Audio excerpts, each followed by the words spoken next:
Hi there, Mike McArthur from the Oshkosh Public Library with some more Librarian Learns.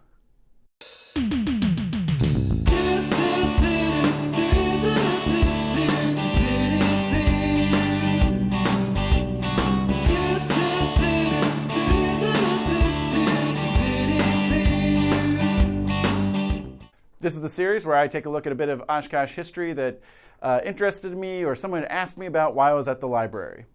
Since this video is going to be originally premiering in December, I thought we'd pick a kind of wholesome holiday Christmas topic.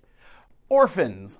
More specifically, a story, book, and film about orphans that originated in Winnebago County and grew so popular that it spawned a big Hollywood movie and brought Hollywood to Oshkosh. I'm talking about The Day They Gave Babies Away by Dale Unson that spawned the film All Mine to Give, which had its world premiere in Oshkosh in 1957. Get out that box of Kleenex because this whole thing is very sad and depressing and a hell of a tearjerker. The Day They Gave Babies Away first appeared as a story in the December 1946 issue of Cosmopolitan. It was written by Dale Unson, who was fictionalizing the story of his father, Robert Unson, who grew up in Eureka, Wisconsin. The story begins in 1855 when Robert Strong Unson and his new wife, Mammy, immigrated from Scotland to the United States. They eventually settled in Eureka. In 1856, they had their first child, a son who they also called Robert, which as a genealogist just drives me crazy. In the story, they eventually have a total of 6 children, 2 more boys and 3 girls. However, they actually had 7 children, but for just narrative purposes, Dale Unson cut one of the children out because the whole story was already sad enough.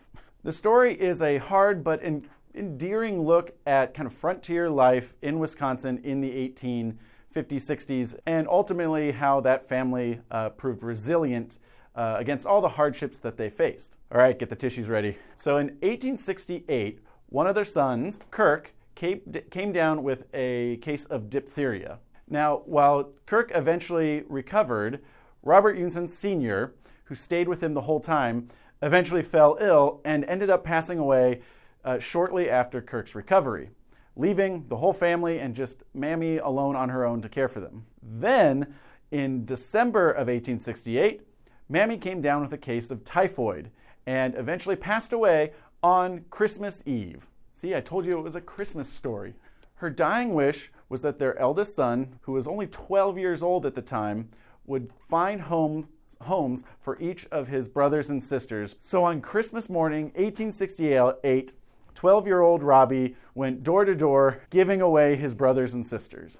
He finds homes for all of them, and at the end he kind of travels upriver sort of and gets a job at a local lumber company. If it makes everyone feel a little better, all of the children ended up finding very loving and caring homes and for the most part led happy, successful lives.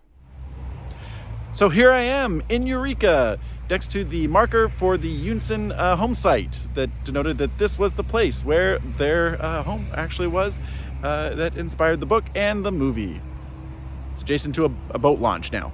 Not much else to say other than though Eureka is still probably considered pretty rural, not as rural as it was in the 1860s. Happy to be alive and in Wisconsin, not in the 1860s. Seemed a lot harder then. Anywho, the article was very popular and was translated into a book by Dale Unson and his wife, Catherine Albert, that same year. And in 1955, it was turned into a TV movie. But in 1956, Hollywood came knocking for that story. The film was picked up by RKO Pictures and was adapted for the screen by Unson and his wife. It was directed by Alan Reisner, who would go on to be known mostly for his TV career. Did over 200 episodes of famous TV shows, including The Twilight Zone, Gunsmoke, Rawhide. It starred Glynis Johns and Cameron Mitchell as Robert and Mammy Unson. Glynis Johns was a pretty big movie star at the time, at kind of the peak of her career, starring alongside people like James Stewart, Marlene Dietrich, and Lana Turner. I remember her best as Mrs. Banks from Mary Poppins. Cameron Mitchell was an up-and-coming star, kind of got his start on Broadway. He originated the role of Happy Loman in the 1949 original production of Arthur Miller's Death of a Salesman. And his star was on the rise in Hollywood and had recently starred in the big musical Carousel. Later, he co-starred in one of my favorite bad movies, Space Mutiny, where he looks like Santa Claus. For the Elvis son, child actor Rex Thompson was cast, and he was fairly well known at the time. For the eldest daughter, Patty McCormick, from The Bad Seed, who got an Oscar nomination for that role, was cast. All this is to say that this was a big Hollywood production. Though the story takes place in Eureka, Wisconsin, most of it was filmed in Big Bear, California, and parts of Oregon. The premiere of the movie was originally set to be held in Madison, but thanks to a couple of well-placed phone calls by Ben Marcus of Marcus Theater fame, and some heavy lobbying from the Chamber of Commerce in town, they got the premiere moved to Oshkosh, which kind of makes sense. At least it's in the same county and pretty close to where the original events actually took place. So this was a big thing here. This was a full-fledged Hollywood premiere. There was a week's worth of events, including an old-fashioned turkey shoot held in Eureka, a Queen of the Day pageant, a massive square dance jamboree at the Recreation Building, numerous gatherings and celebrations for the film's visiting stars. There were multiple dinners, luncheons, there was a parade, and it all culminated in the premiere of the movie at the Rolfe Theater in the Rolfe Hotel right here on Main Street. Probably the best theater in town at this point, and it had the advantage of being connected to probably the best hotel in town at the time. Before the show, there were interviews and speeches by the film's stars, Cameron Mitchell, Andrea Martin, and Rex Thompson, and even Wisconsin Governor Vernon Thompson showed up to be interviewed and take part in all the festivities. Numbers are a little opaque on the attendance, but anywhere from 500 to 1,000 people crammed inside the theater to see the stars and watch the film. So I couldn't find any actual numbers to see necessarily how successful this film was. However, it seems to have built up a loyal and kind of seasonal following. It's got a solid 73% audience score on Rotten Tomatoes, and I can tell you right now, our copies of it here at the library are constantly checked out.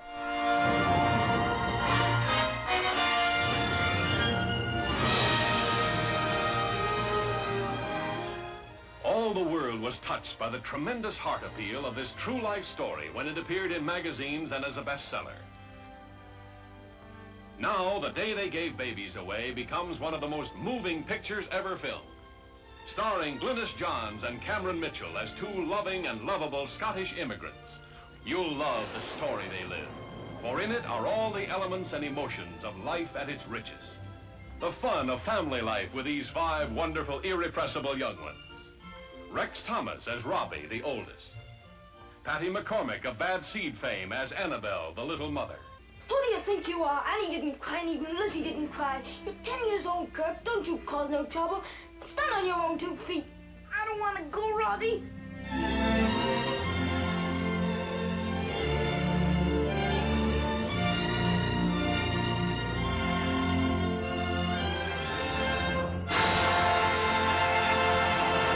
So hey, I learned something. Like these videos, want to see more?